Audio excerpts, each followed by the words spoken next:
Hey leaders and go-getters, if you're here, you're all about growth, pushing boundaries, stepping up, and making an impact. But when it comes to your career, are you leading the game or just playing along? Whether you're chasing a promotion, switching careers, or just want to stand out, it all starts with one thing, your executive summary. And guess what? We've got the Ultimate Executive Summary e-playbook, and it's 100% free. This step-by-step guide will take you from a blank page to a bold, standout executive summary that grabs attention and gets results. It's time to stop blending in and start owning your career story. Download your free copy now at leadthegame.org/free resources. And while you're there, check out 3 more powerful tools to help you take control of your career. Don't let your resume ride the bench. Get in the game. Head to leadthegame.org/free resources and grab your free e-playbook today. Now back to the show.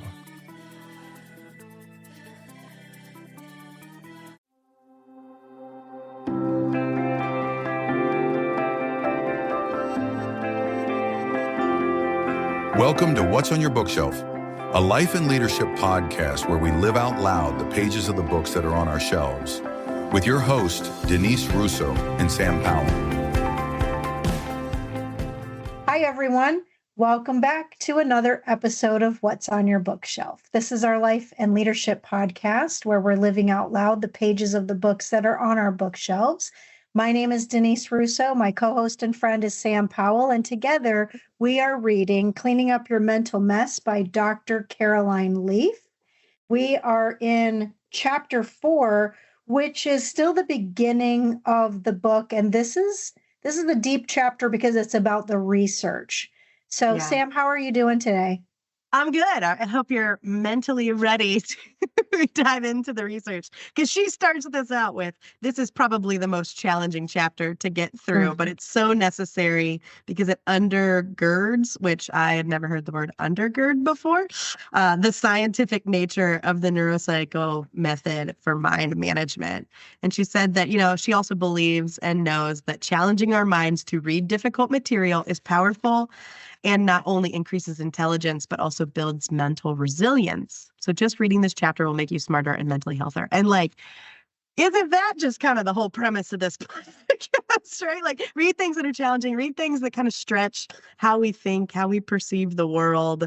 And this is a chapter that it is tough to get through because it's just a lot of data. It's a lot of probably science that most of us are never ever going to really look at again, because it's just sort of beyond our typical level of understanding and things like that. But it's super interesting. It was a fascinating chapter to read through, and it was really interesting to see, especially just how she structured sort of the dichotomy between the control group and the group that went through her process. What I thought about it as well is that it is a challenging part to read, but it helps to reinforce that this isn't woo-woo. She went through real scientific experiments with real people.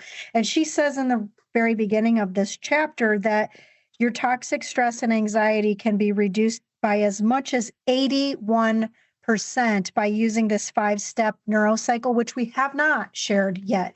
It's what the book is about, and we're going to get there. But I think that for me is why this chapter is so important, because this is about healing your body and your brain and your mind. Yeah. And this chapter just helps us to understand what she was thinking as the scientist, as to how she approached the experiments with people to really reassure the reader that this really does work, and here's why.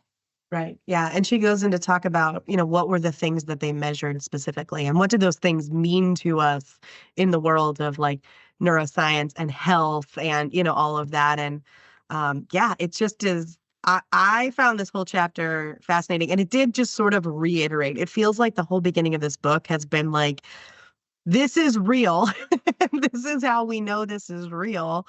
Mm-hmm. And here's proof after proof after proof. And this is really the proof is in the pudding here. The proof's in the data of what these clinical trials that she's run has really shown. And these are over a significant period of time, right? We're talking she measured days and then months of people in these trials to see what kind of affect that they've had. And it's been, I don't know, it's really interesting, right? So they go everything through like psychosocial measures to a scale that she's come up with called the Leaf Mind Management Scale. It's the LMM scale. And that measures things like autonomy, awareness, toxic thoughts, toxic stress and anxiety, barriers and challenges, empowerment, life satisfaction. Also, like the BBC Wellbeing Scale, the Hospital Anxiety and Depression Scale, Patient Health Questionnaire, narratives, neurophysiological, electrical activity of the brain. I mean, we're talking about like looking at well-being and health from every angle you possibly can, right? Like she's measuring brain waves, electrical activity. We're looking at blood, at DNA, at cells, at feedback from the person, right? We're looking at this from really any possible like clinical way that you could measure. Am I healthy? Am I well? Am I, not stressed? And what just like, am I stressed in a good way, bad way? All that sort of good stuff. It was super, super fascinating and like nice to see. Right? She hasn't even given us the process. Yeah. Nice to see this backed up with so much data. I love how she wrote this section where she, in each of those categories, like you just said, that could be overwhelming for the layman to read, but she outlines it by saying, here's what the control group did, here's what the experimental group did, and then it ends with, and how is this going to help you? So that part puts sort of like a personalized touch on, this is what this experiment was for and about, but why should you care?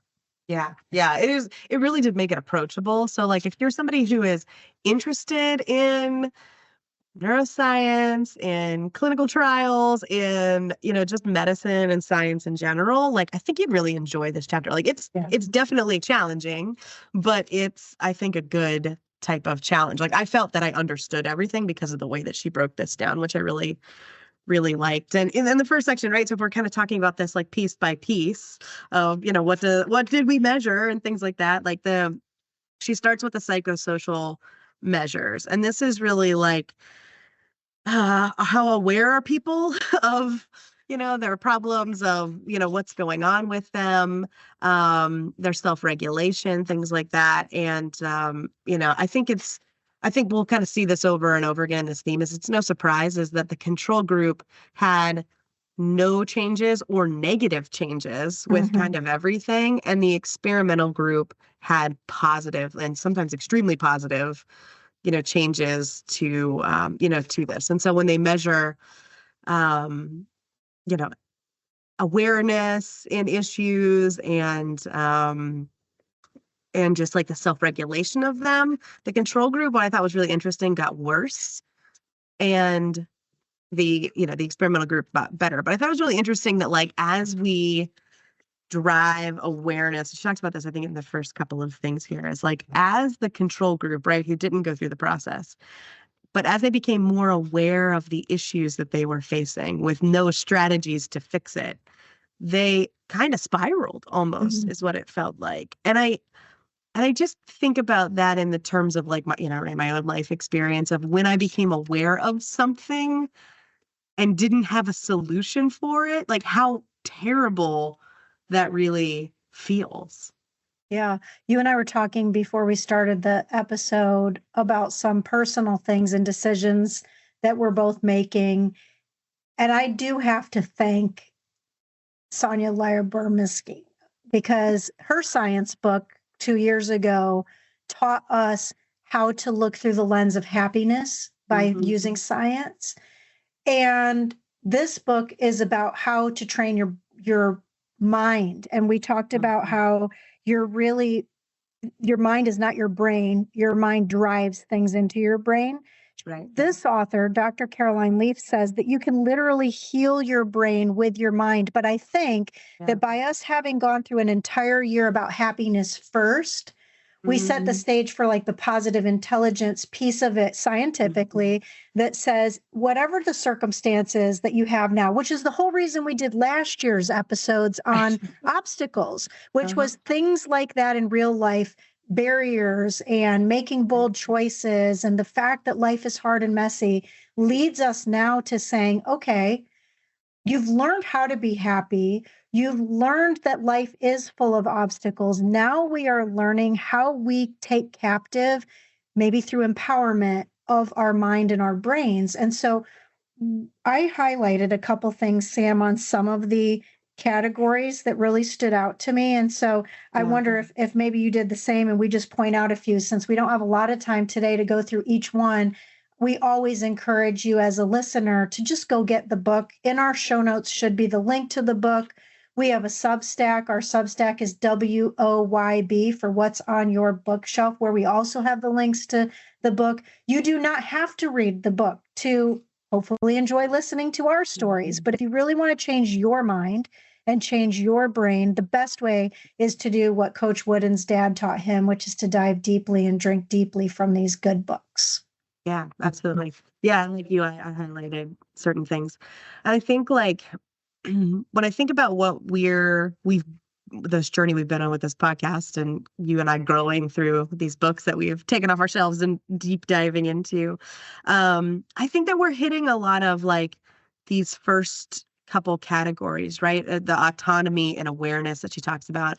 And really, what I thought what's I think going to stick with me in this is that we have to have a sense of autonomy, that we can affect the outcome of our life. Like you have to believe that at a very deep level to sort of move forward with anything, right? All of the stuff that we did with happiness, all of the things that we did with the obstacle year. And I think everything that we'll do this year around kind of cleaning up your messes and your clutter in your life is that you have to feel like you're in control. You have to feel like what you do makes a big difference. Like I've talked to people like that who feel like it doesn't matter what they do, nothing's going to make a difference, right? It's like, how much does that come up? Like, I feel like every election cycle, people are like, it doesn't even matter if I vote because it's not going to make a difference. And it's like, right.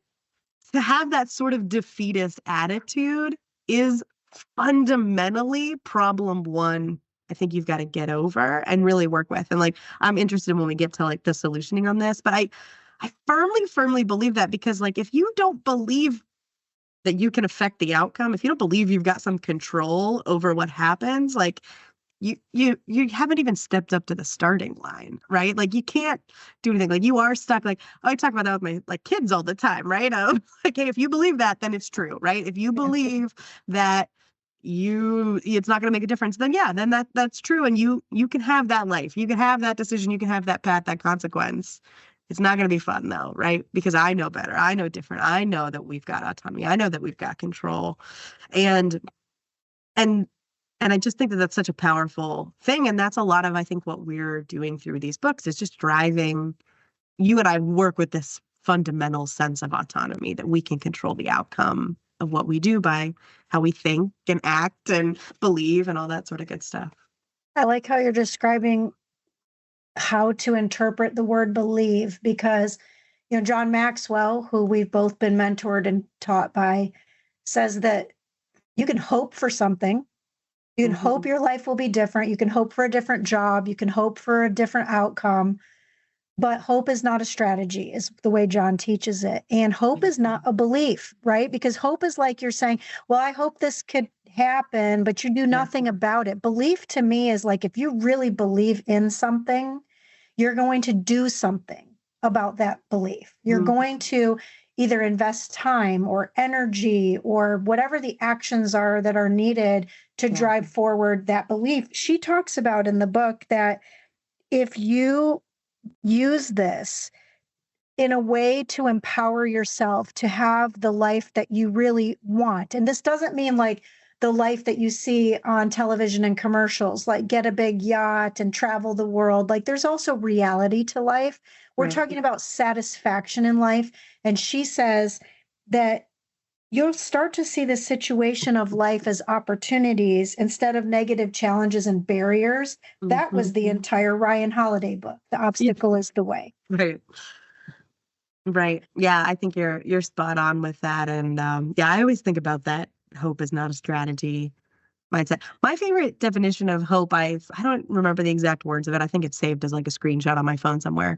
But it's that we always like to think of hope as like this overly positive, like, oh, things are gonna like, I have hope for the future, things will get better. But I saw this definition that was like, hope isn't that. Hope is bloodied and beaten and broken down. Hope is you fighting through all the hard things and like believing that you still can continue to fight, that you can get up despite all of it. And to me, like, that's just such an empowered view of hope, whereas the other one feels nice and is pretty, but like doesn't feel real. Like I prefer this raw version that hope is something I fight for all of the time. And I believe in, right? It's not a belief. It's something that I believe in, the ability to hope. And I think that that's really what's super powerful. And again, once you kind of go on that journey and you believe you have the ability to do this, right? It starts to draw this awareness to it. And that's one of the categories that they measure.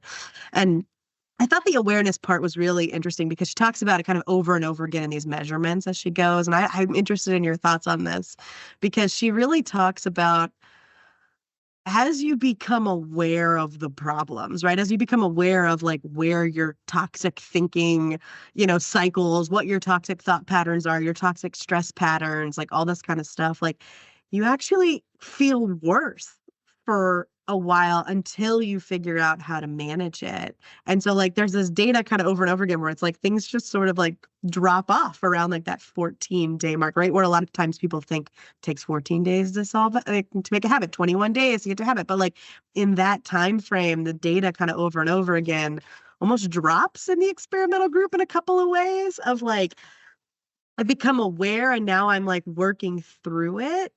And then you've got to kind of push beyond that and push past that. But the group that's the control group, they end up spiraling as they draw awareness to these problems because they have no way of managing it. It's like, now I know the world's on fire and I'm lost to that. And it's almost like you have to have the autonomy to even start the journey. But if you draw awareness without any action to it behind it of like, okay, now I'm going to actually go do the thing, then you almost kill your autonomy, right? Mm-hmm. You end up in this really bad cycle, which I thought was really interesting. We saw that in the data in a couple of different ways that she pointed out. It's super important what you're talking about because it actually reflects in a few chapters later from now where she says, beware of the fact that you will have some hard times. There are going to be the obstacles. The other day, my friend Grant posted something on Facebook, and I've been friends with him for a long, long time. And he always posts that he makes jokes about going to his workouts with his personal trainer. Mm-hmm. And he's like my age, maybe just a little bit younger. And so he makes light of the fact that it's not easy to exercise when you are older. Right. And so he had this post, and it was funny because he was talking about how it's the new year. He hadn't been to the gym in a while.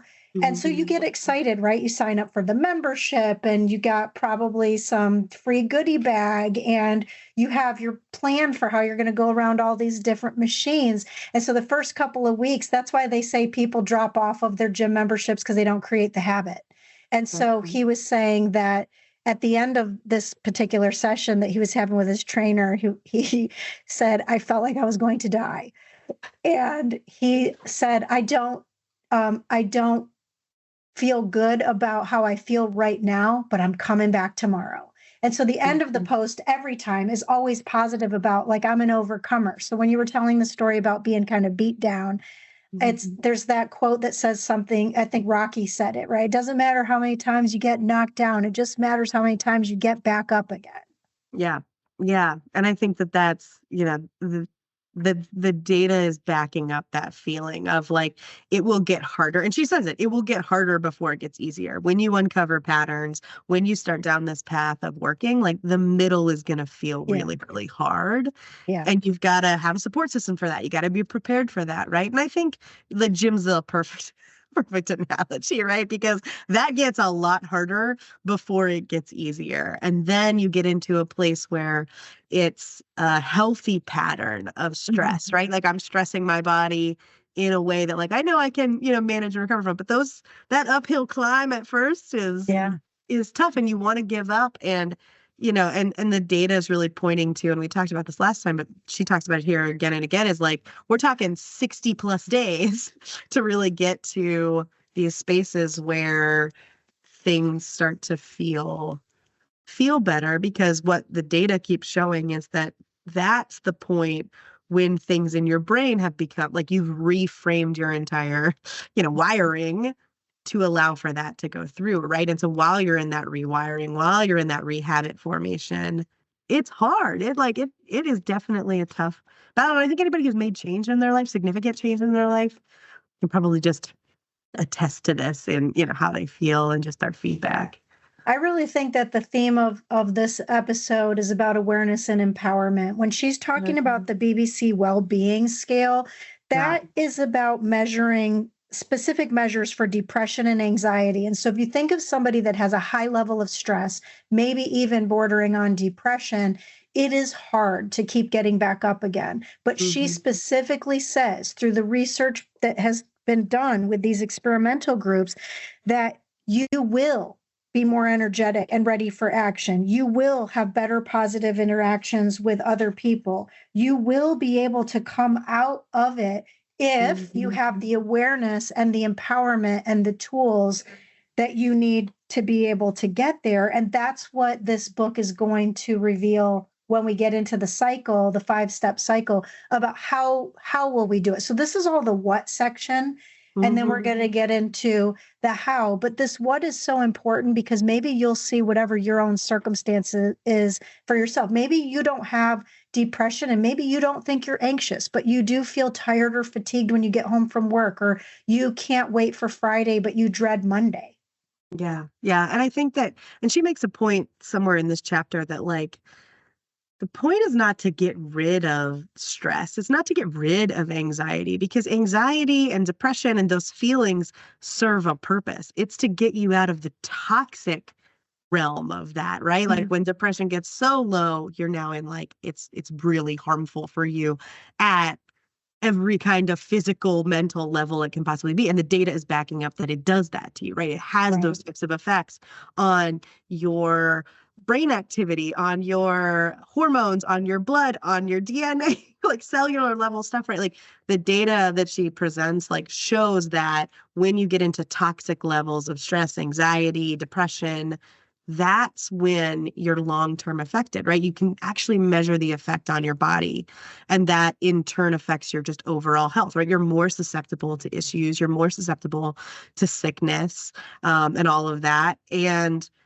But it's never to go, you're never trying to get it like to go away, right? I think that's one of the big problems we feel. And I feel like this is where like toxic masculinity becomes a problem, because like men are so often, right, in this like patriarchal type society, right, that we've got set up, is that they're taught that you've got to be tough and bury your feelings and, not feel those things. But in reality, like that mindset is very prevalent to all of us. Like that, where that all stems from, trickles down to everybody, no matter who you are, right? It crosses all lines.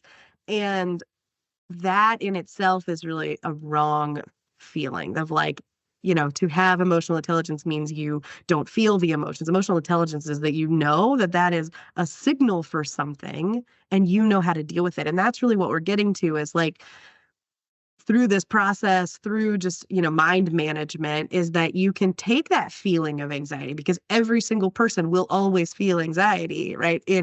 At some point or another in their life. And that anxiety is a good thing. It's making you take action. It's making you realize there's something to be done. Same thing on the side of depression, right? That depression is telling you something, right? There's something that's getting in the way of you kind of living into, your full space and things like that. And so the whole point of this isn't to not feel the feelings or to never have anxiety, never to have stress, never to have depression. It's to, when you feel those things, have things that help you deal with it, right? Have strategies, have, actions that you can go out and take to then help you. And in this rewiring, right, in doing it enough, you rewire your brain so that you don't fall down into those toxic or up into those toxic places, right? You stay managed so that it's just feedback, right? The feeling that I have is just feedback for something that's going on, and I am empowered, right? Like you're saying, right? It's that empowerment and awareness to deal with it in a way that's healthy and keeps me like overall well. Yeah. We all have our own stories. And so next week, we're going to talk about how all this science can help you. But Dr. Leaf says that your narrative is your unique story. And she goes on to say that you have to look at not just your present and what you hope to be for the future, but also a look back on your past, and that the 5-step cycle that we'll be sharing soon can help you embrace, process, and reconceptualize your story. Because if your narrative stays inside of you, that is, if you suppress how you are feeling, if you're not feeling the way you want to be feeling, that can cause brain damage. It says that can damage your mind, your brain, and your body. That is body physical damage, which she's already talked about earlier in the book about things like heart disease and stroke and other ailments that we can get simply because we're not observing our mind, which dictates things that trigger our brain, that then triggers the things that happen in our bodies. And so because our brains have this neuroplasticity to it, that means it's malleable. That means we can change our mind, we can change our brain, we direct and control those changes. But if you don't know how to do those things, then it makes it much more difficult, if ever possible, for you to do it. And so what she's doing is opening up a gift for us to be able to see how you can literally heal your brain with your mind, with these scientifically proven ways and steps that are simple, not easy. They're simple. And so that's what takes the 60 or so odd days to be able to really reinforce it. Yeah. And that's where it's a new pattern that becomes automatic for you, right? And that's like, again, going all the way back to atomic habits. That's really what James Clear is getting to, is that you've got to get to that point where the thought process is now automatic, right? You automatically, reach for the celery and not the piece of chocolate, right? It's where you don't even think about it. And that's really what this is getting to, is that there is all the science backing it up. And she says, as you build these new thoughts, you'll experience an improvement in brain function. You will actually be changing the structure of your brain in a positive direction.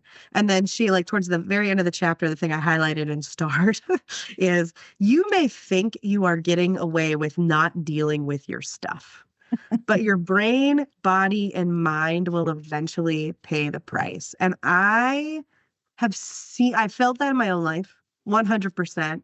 I have experienced working through the stuff that's really hard and it being exhausting and feeling really bad. But once you've got it tackled, once you've got those things rewritten, there's huge freedom in that. And I've seen people I love, friends, family, you name it. I can think of the people off the top of my head who I am watching them not deal with their stuff. Yeah. And I'm watching them get into this pattern of their body taking the toll. Mm-hmm. And it's this is that. And, and I think that's if there's one thing you take away from the summary of the research, is that backed by clinical data, by the research she's done, that if you don't deal with your stuff, your body, brain, and mind will eventually pay the price. You cannot escape that. 100%. I will close my thoughts by saying there were many pages in this chapter where in the margin I wrote, this could have saved so-and-so that I love, or this is for me, or this part is for such and such person that I work with, or whatever. I have people's names all over this chapter. Yep. Never give your copy of your book to somebody. Yeah. that was a diary. But yeah, I mean, that's exactly it. I can see myself in so much of this. I can see people I know, named people I know. And I think that's that. And you've got to face this stuff, because you just don't get, I just love the simple way she phrases it. You don't get away with not dealing with your stuff. The price will come for you at some point or another. And as somebody who wants to live a very full and deep life, that's just unacceptable to me, right? In how I want to live. And so then it's, what do I do about it, right? What does that mean? And I'm excited to get there.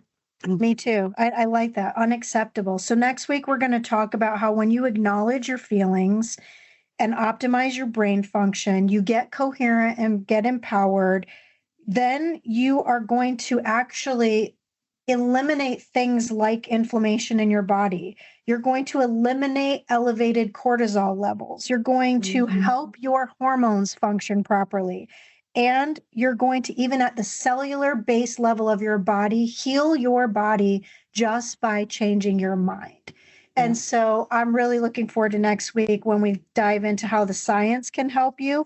And we are going to get to the 5 steps. But first, we have to get through how she even was able to invent that process through her research. Yeah. And I think that that's such an important part of this journey, is to really, really understand that and to understand the stakes, right? Like, we're talking about your life that's at stake here, really, at the end of the day. And I don't know, it's one of those things where it's like, sometimes I read the beginning of this book and I'm like, I get it, Dr. Leaf. Like, I'm killing myself. Please, like, let's move on. But I think it's that reiteration that's helping me feel that deep sense of motivation to really make those changes. And I think that if you're reading along with us, you're going to pick that sense of, I got to do something now. Oh, well, I can't wait then to record with you for next week. But for today, my name's Denise Russo, and with my friend Sam Powell, this has been another episode of What's on Your Bookshelf.